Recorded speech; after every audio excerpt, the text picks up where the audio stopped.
Enter physician Samuel A. Cartwright. In 1851, he published Diseases and Peculiarities of the Negro Race, and with a title like that you're in for a rough ride. He outlined 2 mental illnesses he had discovered, because only some bizarre affliction could possibly explain why anyone would want to escape slavery. Via Wiki Commons, no mentally stable non-slaves are uppity about being slaves. Cartwright argued that because there's a quote in the Bible that said slaves should obey the masters, and since God created black people to be inferior servants, any African American trying to escape the natural position was obviously sick. Slaves would have presumably interpreted the scripture differently, but Cartwright apparently didn't get around to asking them. This illness, dubbed drapetomania, was caused either when white men treated blacks as equals, or when slaves were treated poorly.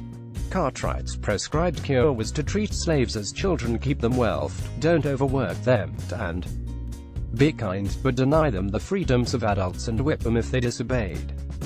This would supposedly cure the scourge of drapetomania unless the slaves lived on the border of an abolitionist state, in which case it was incurable.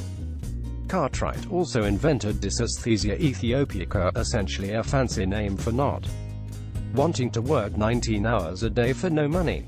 Slaves, it seems, sometimes didn't want to do the work they were being imprisoned and forced with violence to do, if you can imagine.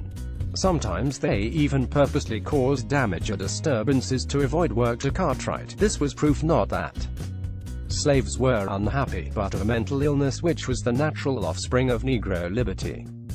African Americans who found themselves with a lot of spare time on their hands from not being enslaved enough, or even at all, were prone to living a destructive lifestyle.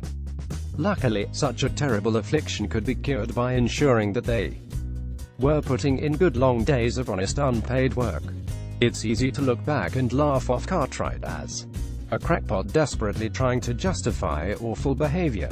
That is, in fact, exactly what free states did when his ideas made it north.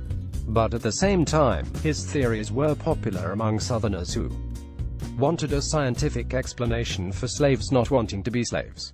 If you live in a culture in which slavery is normal, then fleeing it is abnormal, and people will bend over backwards to explain that abnormality before pausing to look at their own behavior.